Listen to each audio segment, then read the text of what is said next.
Okay, so we finally get some new decks on the new collection of Terminal Revenge.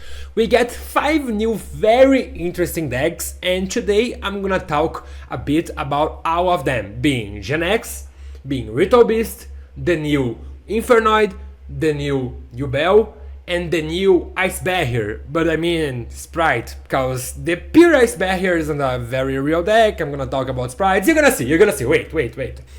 And I gotta say, before starting with this video, how I like this kind of collection, because this kind of collection brings a lot of support from further archetypes, and those kind of supports also make myself more interested on the game, on trying to break this kind of decks to see, oh my god, any of these decks, they can be competitive right now, and a lot of people are also doing so. We have a lot of Ritual Beast content, we have a lot of Infernoid content, so I gotta say, I really do like this kind of collection.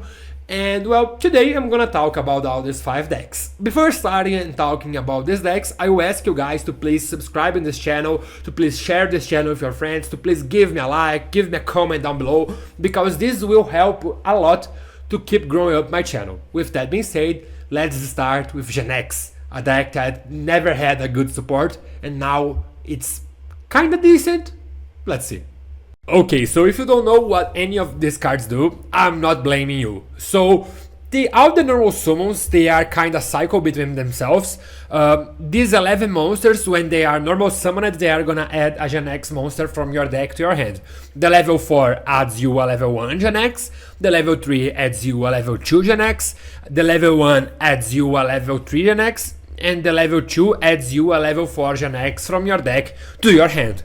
Then we also have the GENEX Ally Birdman, that you can return one face-up monster you control to your hand and special summon it, but it's gonna be banished when it leaves the field.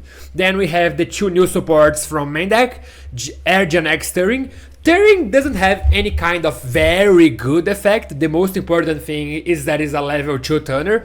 And we have the Undyne, that has a very interesting effect. The Undyne effect in your graveyard, if you control a GENEX Synchro monster, you can add Undyne and another copy of another GENEX monster from your graveyard to your hand. But for the rest of the turn after you activate this effect, all the cards sent to the graveyard are gonna be banished. Then we have the old version of Undyne. That's when it's normal summoned, you're gonna send one water monster from your deck to the graveyard and add a copy of GENEX Controller from your deck, from your hand.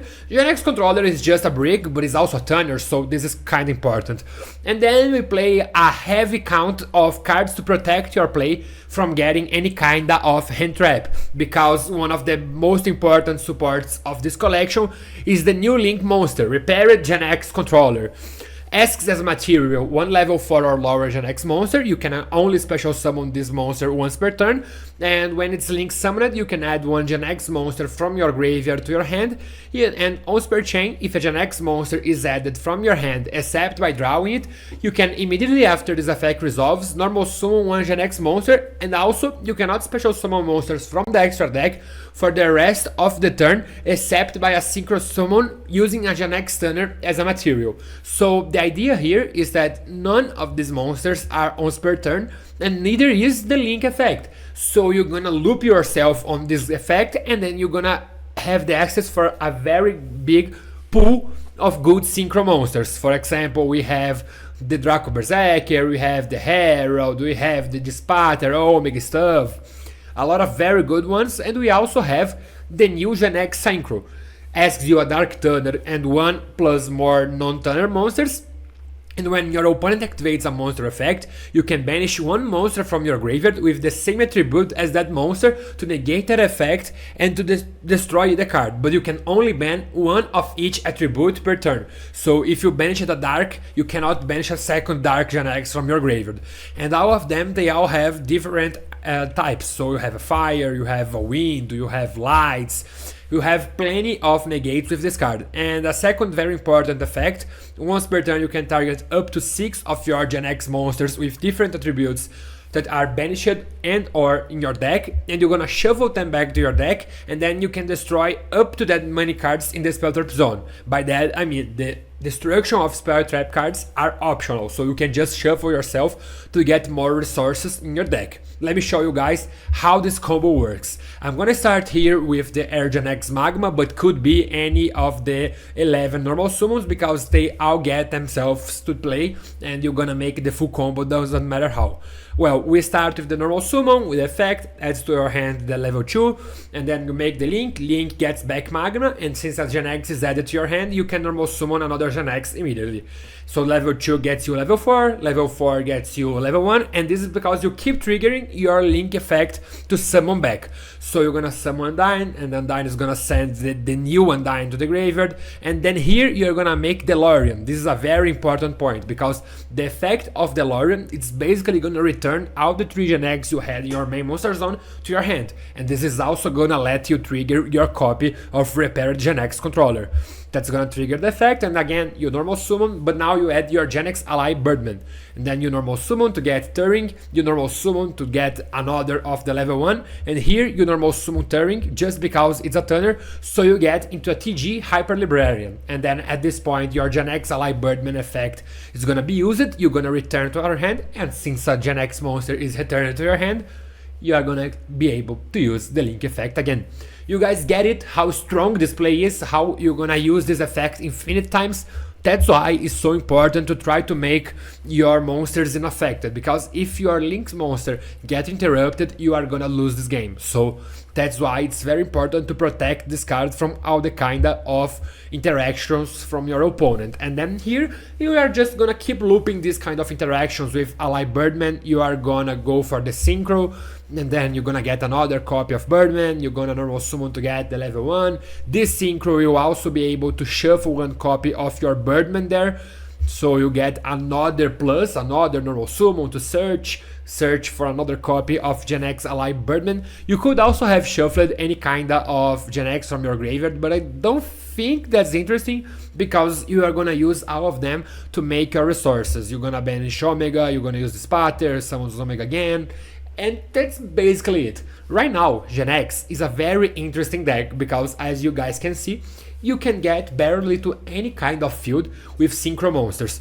But this deck has a big problem on how this is a very sensible deck for any kind of interaction on your Link 1. This Link 1 is one of the most crazy cards from all times. It's one of the most custom cards from all times. But if you get interrupted at any point with this card, the game is most likely over for you. So that's a risk you have to take when you are going to play your deck from GENEX. You can also play Bonfire because the Magma is a Pyro monster, so you have another kind of way to search, but I feel like the deck should look like something like this. Maybe you could add to your deck a copy of Port of Prosperity, but I feel like you should play your engine being able to have the 11 normal summons, and then 12 if you count the GENEX Undyne, and I feel like this is the most interesting approach we can have right now with this deck. So now let's talk about our second option of these new decks. I already made a full video talking about the YUBEL stuff and how Phantom of YUBEL is gonna change everything. So if you didn't check this video, just go on our channel and look for it, because I think it's an amazing video. I think it's very insightful, and it's gonna help you guys to make yourself prepared to play this new format. But today I'm gonna show you how you should play your deck of Fiend Link. This is how I'm calling the deck, because it's not only a pure YUBEL deck, you're also playing other engines that supports you to do your plays. For example, the Unchained cards that are very useful in this kind of deck. You are basically gonna use a big YUBEL engine, and you're gonna use Sansar de Lotus, you're gonna use the Gruesome Grover, you're gonna use everything you can to make your play more stronger and to make good generic Fiend Links. Let me show you guys in practice how good this deck is and how important is the new card Phantom of YUBEL for this strategy. If you don't know anything what what I'm talking about, again, check the other video. But let's pretend we started with Samsara the Lotus. We're gonna normal summon the Samsara the Lotus. It's gonna tribute itself to summon a YUBEL from your deck, and it's gonna summon Spirit of YUBEL that's gonna set from your deck Nightmare Pain. Nightmare Pain effect is gonna destroy the Spirit of YUBEL to add from your deck to your hand a copy of Gruesome Graver, and then the Spirit of YUBEL effect is gonna summon from your deck a copy of the regular YUBEL. Now you're gonna use the Gruesome effect to summon itself and destroy the regular YUBEL, and we're gonna use the YUBEL effect to summon the YUBEL Terror Incarnate, the second version of YUBEL from your deck. Now we're gonna link these two to make Yama, and the Yama is gonna add from your deck to your hand a copy of Sharvara. Now Gruesome effect banishes itself to summon the Spirit, and the Spirit is gonna be destroyed by Sharvara to summon itself. Now the Spirit is gonna use its effect again because it's not a once per turn effect when it's destroyed, and you're gonna summon from your graveyard a copy of the regular YUBEL. Now you're gonna link these two into the Enchanted Soul of Rage, and you're gonna use the effect to set a copy of Escape of the Enchanted, and then we're gonna shuffle the Spirit of YUBEL and the YUBEL Terror Incarnate. We could have done this earlier, but well, we're gonna shuffle them to summon Phantom of YUBEL, and then on the end phase we're gonna have the Samsara the Lotus effect to summon itself because we control YUBEL, and you are choosing to not pay the maintenance cost of YUBEL, so YUBEL is gonna be destroyed by itself effect. Then on our opponent effect or on our opponent turn, we have Phantom of YUBEL interaction to change a monster effect and then destroy a YUBEL monster from your deck. And then we're gonna destroy the Spirit to summon back the regular YUBEL from your graveyard. And then now this lets us to use the Samsara the Lotus effect to also change our activated monster effect to destroy a YUBEL monster, so 2 interactions. We also have the Enchanted Soul of Rage to make a Speeder Knight. We have the Escape of the Enchanted to destroy cards. And we also have the Nightmare Pain to force your opponent to attack at your YUBEL monster, so your opponent is gonna be forced to attack. And the YUBEL Incarnate is gonna inflict your opponent some damage, the Nightmare Pain is gonna inflict your opponent some damage, and most important, your opponent's not gonna be able to beat your field just by playing some battle phase stuff to try to beat your field. That's the most interesting thing about how this deck is very interesting.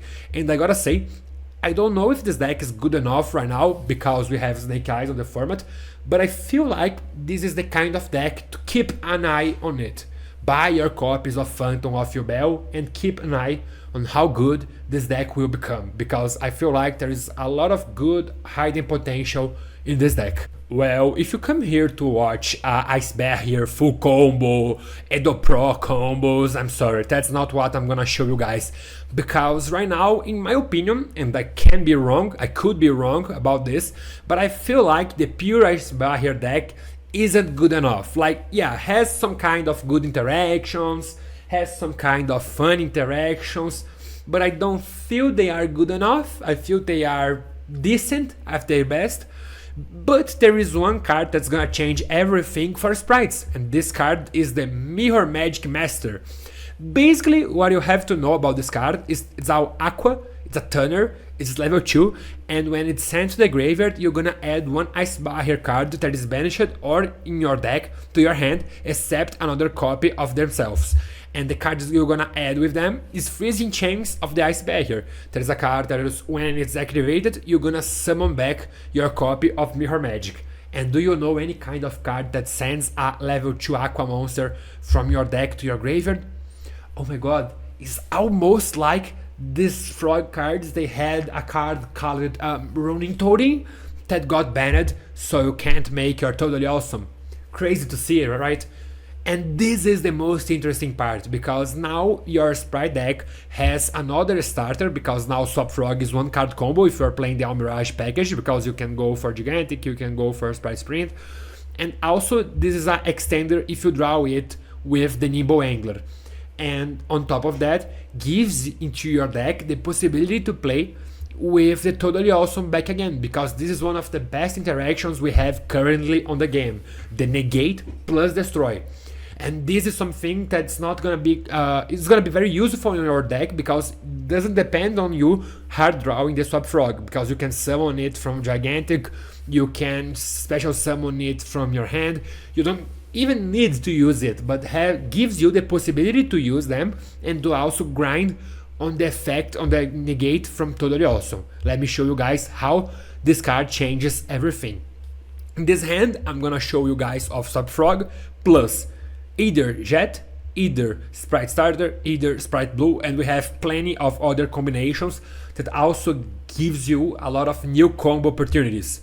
Let's start with the normal summon of Subfrog, and Subfrog is gonna send the Mirror Magic Master to add the freezing chains. We're gonna use the freezing chains, and then we have Totally Awesome here to back up our plays, because then we're gonna just special summon the copy of Sprite Blue, and we are protected from any kind of hand traps from our opponent, just because we had this level 2 Ice Barrier monster that gives you this kind of possibility. But if you open a hand, for example, of Nimble Beaver plus Sprite Blue, for example, you can also achieve this board, you can also achieve the Totally Awesome board, just because the card by itself is so strong and could be bring by the Gigantic. So you are not gonna be, for example, you're also gonna be able to get into the Melfi stuff, because you're gonna use the Link 2, the Xyz Rank 2 from the Melfi cards to get to this kind. So it's the kind of interaction that just adds up to the field you are trying to achieve. That's what I feel like it's the most interesting thing right now about the new Ice Barrier deck. I don't really think the Ice Barrier cards by itself, they are strong, but I really do like how the Ice Barrier Sprite is very decent at this point. The Infernoid cards are very popular because how strong they are. They are constantly getting into the better positions of events from a long time. And on this collection we have a lot of new supports for this strategy. We have some main deck cards, but I honestly don't think any of those main deck cards are worth enough to come into your main deck, but we have 2 extra deck cards that are amazing. The first one is the new fusion, Infernoid Evil. It requires 2 Infernoid monsters as material, and if this card is fusion summoned, you can banish 1 Infernoid monster from your graveyard and send Infernoid monsters with different names from each other from your deck to the graveyard, equal to the banished monster level. And if this card is sent to the graveyard or banished, you can add 1 Void Spell Trap from your deck to your hand. And then we also have the Link 4, Infernoid Flood. Asks you 2+ monsters, including an Infernoid monster, and when your opponent would special summon a monster, you can tribute 1 monster, negate the summon, and if you do, banish that monster. If a card is banished from your graveyard, you can banish 1 card on the field, and if this Link summoned card in its owner control is destroyed by an opponent card, you can special summon 1 Infernoid monster from your deck, ignoring its summon conditions. Well, the first thing I have to say is that this list is just a show off about how you can try to go under 50 cards, for example. We are now capping at 42 cards, but it's most likely that the best Infernoids results we're gonna see are gonna be with like 60 cards lists, because to play this deck well, you have to play more Infernoids than what we are actually playing. We are playing just 2 Decatrons, we are playing Deviate, 1 Nunco, 1 Patrulha, 1 Harmadic, 1 Seisemas, and 1 Sujete, and I know this isn't the perfect ratio. You are probably going to play triple Decatron, double Onunco, things like that. But in my opinion, it has a very high cost of playing more cards, because you are not gonna see in your opening hand the best cards you can see. There are probably the Snake Eye cards.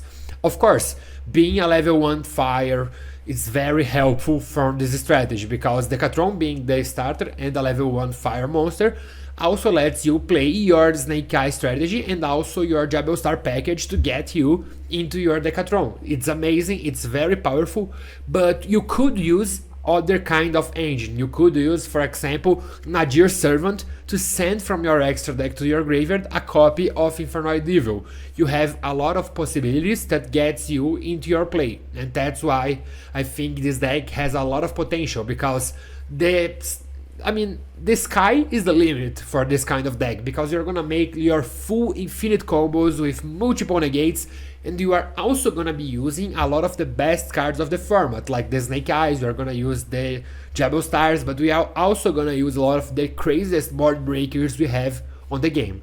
The biggest problem on this deck is to find the perfect balance between bricks and good cards. And honestly, I'm not good enough with Infernoids to try to find this balance, but check for other better players than me.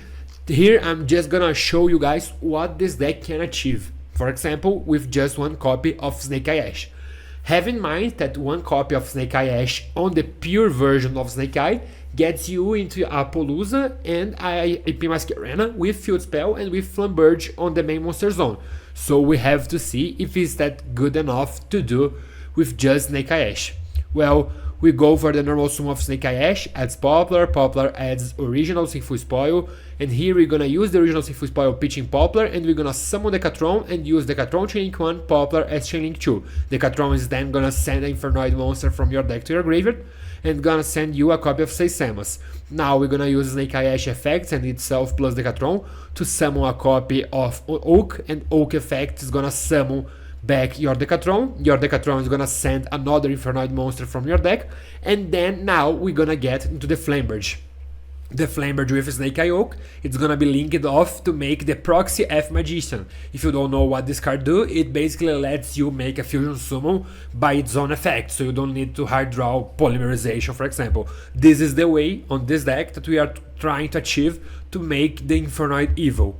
So we are gonna use the Flamberge effect to summon back Decatron and to summon back Poplar. Decatron effect sends another Infernoid monster from your deck, and then you summon the Infernoid Seisemas from your graveyard by banishing 2 Infernoid monsters from there. Now you use the Proxy F Magician to summon the Infernoid Evil, and now it's highly dependent on how many Infernoids you are playing, because you can banish your one copy of Seisemas and you can send up to 7 Infernoid monsters with different names from your deck to your graveyard. It's very good, it's very resourceful, but it's weird because it's so risky to do so. It's a very hard decision you have to make if it's a good call or not. And okay, so now we are gonna go for the Promethean Princess. Promethean Princess summons back the Decatron. Decatron here sends a copy of the Viachi, so now this is a monster negate. And then we link these two into Flood, and then we get the Infernoid Evil effect to get into your hand a copy of a Void card. You are most likely getting Void Vanishment, discarding a card to get the Void Feast, and then the Void Feast is gonna get you a Decatron plus another monster from your deck to then get you another interaction. Is this good? Is this bad? I think it's up to you, but Infernoid cards has a lot of potential, and we're gonna scale up everything in the best way possible, because those cards, they are very strong. We just have to find the right build and right way to play. And for the end, the best, the Ritual Beast. This deck has an amazing potential, and even back in 2015 this deck was already good, but many players had a big problem on how hard it is to play this deck. Because this is a deck where if you play it perfectly, it's gonna give you a lot of results, but if you miss anything, if you have any mistakes on your gameplay, you are gonna get screwed out of the tournament. Many of the problems of the Ritual Beasts were solved by the new supports, especially in the form of Spiritual Beast Tamerlada. As any other Ritual Beast, you can only special summon it once per turn, but has other effects. You can discard this card, and immediately after this effect resolves, you can normal summon one Ritual Beast from your hand. If a Ritual Beast card you control will be destroyed by battle or card effect, you can banish this card from your field or graveyard instead. And especially the most important effect: if this card is banished, you can special summon one Ritual Beast monster from your deck except Spiritual Beast Tamerlada, and you can only use this effect once per turn. So this is an amazing card, because now you have your Spiritual Beast Kanahawk effect as a one card combo, because you are gonna banish the Tamerlada from your deck, and that's gonna give you the second Ritual Beast you need to make your plays. We also have the new support of Inheritance, and with Inheritance, monsters your opponent controls lose 200 attack for each different type among the Ritual Beast monsters you control. And you can reveal one Ritual Beast monster in your hand, add one Ritual Beast monster with a different type from your deck to your hand, and then you discard one card. And if 2 or more monsters are special summoned to your field at the same time, you can target one monster on the field and change its battle position. We also have 2 new supports on your extra deck, being the Fusion Ritual Beast Uchinokyo Drago. That is basically a Ritual Beast that you can make by banishing the fusion materials from your graveyard. This solves a big problem of the deck because all the other fusions requires you to banish the material from the field. Now that you have a card that lets you banish from your graveyard, this lets you get a lot of new combos and new interactions, and also has some protection effect that your opponent cannot target other Ritual Beast monsters you control with card effects, and also has the kick play effect of you can return it to the extra deck and target one of your banished Ritual Beast monsters to special summon it, but it cannot attack. And then we have the Link 4. This Link 4, I feel like this card is very interesting because the first effect is generic, neither players can tribute cards to activate a card or effect, and I feel like this is very interesting, especially if you are playing against some tribute-based decks, for example, maybe Magi Specters, for example, things like that. If a deck that requires you to tribute cards as a card effect is becoming relevant, you can use this card as a toolbox in your extra deck to try to beat this kind of deck. So that's why I feel like this is very interesting. Well, other effects includes that you can target one of your banished Ritual Beast cards and return to the hand or extra deck, and immediately after this effect resolves, you can normal summon one Ritual Beast monster from your hand, and during your opponent's turn you can target one Ritual Beast card you control and one card your opponent control and banish them. So as you can see by all the effects I just showed you guys, this deck has the problem because all the Ritual Beast monsters has the lock that they can only be special summoned once per turn. So the way we are trying to loop our effects is by getting more and more normal summons. As I'm gonna show you guys on the combo, you are gonna make your normal summon a lot of times during the combo to try to avoid the lock of only being able to special summon once per turn.